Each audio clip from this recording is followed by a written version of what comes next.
Hello friends, welcome to home food zone. இன்றைக்கி இந்த வீடியோவில் நல்ல காரசாரமான ஒரு சைட் டிஷ், சாம்பார் சாதம் ரசம் சாதத்துக்கூடலாம் நல்ல காம்பினேஷனாக இருக்கும்.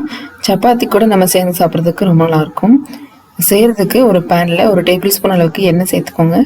எண்ணெய் நல்லா சூடானதும் 2 டேபிள் ஸ்பூன் கடலைப்பருப்பு, 2 டேபிள் ஸ்பூன் வேர்க்கடலை, 1 டேபிள் ஸ்பூன் கொத்தமல்லி, 1 டீஸ்பூன் சீரகம் சேர்த்துக்கோங்க.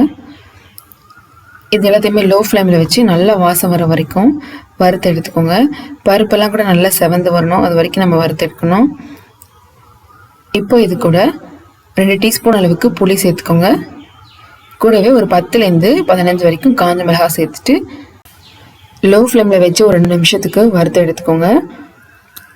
இது எல்லாமே ஓரளவு நல்லா வறுப்பட்டதும் இதை எடுத்து தனியாக வேறு ஒரு பிளேட்டுக்கு மாற்றி வச்சிடலாம். இது எல்லாமே நல்லா ஆறட்டும்.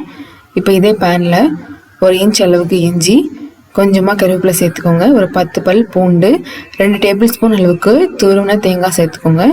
இது எல்லாத்தையுமே சேர்த்து நம்ம வறுத்து எடுத்துக்கலாம். லோ ஃப்ளேமில் வச்சுட்டு நல்லா தேங்காய் நல்லா செவந்து வர வரைக்கும் வறுத்து எடுத்துக்கோங்க. இந்த அளவுக்கு நல்லா வறுத்துட்டு இப்போ இதையும் தனியாக எடுத்து நம்ம ஆற வச்சிடலாம். இப்போ இது செய்கிறதுக்கு நான் ஒரு 300 கிராம் அளவுக்கு கத்திரிக்காய் எடுத்துருக்கேன். இது மேலே இருக்கிற காம்பு மட்டும் கட் பண்ணிவிட்டு இந்த மாதிரி 4 கீரல் போட்டு எடுத்துக்கோங்க. இப்போ நம்ம ஏற்கனவே வறுத்த மசாலா பொருட்கள் எல்லாம் ஒரு மிக்ஸி ஜாரில் மாற்றிட்டு நல்லா ஃபைன் பவுடர் அரைச்சி எடுத்துகிட்டு வந்துடுங்க. தண்ணி எதுவுமே சேர்க்கக்கூடாது. எவ்வளோ நல்லா பொடியாக அரைக்க முடியுமோ அரைச்சிக்கோங்க. இதை அரைக்கிறதுக்காக 1 டீஸ்பூன் உப்பும் சேர்த்துட்டு நல்லா அரைச்சி எடுத்துகிட்டு வந்துடலாம்.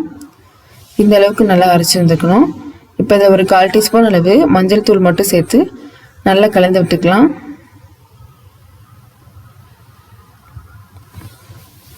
இப்போ இதை செய்கிறதுக்கு இந்த கத்திரிக்காய்க்குள்ளே இந்த மசாலாவை உள்ளே நல்லா இந்த மாதிரி ஸ்டஃப் பண்ணி எடுத்துக்கோங்க.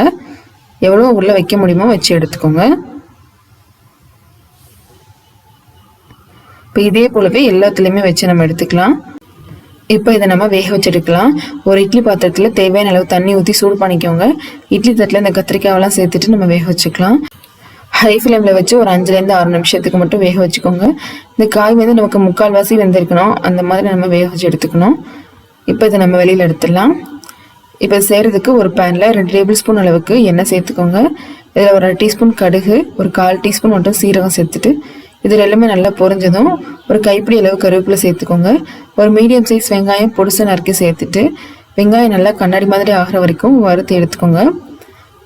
வெங்காயம் நல்லா வதங்கினதும் இதில் கொஞ்சமாக ஒரு 1/4 டீஸ்பூன் மஞ்சள் தூள், கூடவே நம்ம ஏற்கனவே அரைச்சி எடுத்த மசாலாவில் மீதி இருக்கிற மசாலா எல்லாத்தையுமே உள்ளே சேர்த்துக்கோங்க.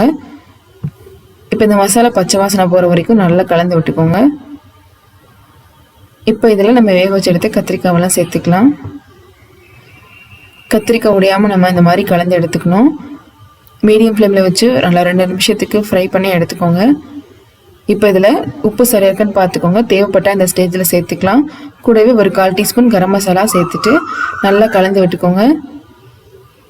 திரும்ப ஒரு 2லேருந்து 3 நிமிஷம் வரைக்கும் ஒரு மீடியம் ஃப்ளேமில் வச்சு வறுத்துக்கலாம். இப்போ நம்ம இதை ஸ்டவ் ஆஃப் பண்ணிவிட்டு இறக்கிடலாம். நல்ல சப்பாத்தியோட சாப்பிட்றது கூட ரொம்ப நல்ல காம்பினேஷனாக இருக்கும். சாம்பார் சாதம் ரசம் சாதத்துக்கு நல்ல சைட் டிஷ்ஷாக இருக்கும். கண்டிப்பாக இதே மாதிரி நீங்களும் செஞ்சு பாருங்கள். இந்த ரெசிபி உங்களுக்கு பிடிச்சிருந்ததுன்னா லைக் பண்ணுங்கள், ஷேர் பண்ணுங்கள், கமெண்ட் பண்ணுங்கள்.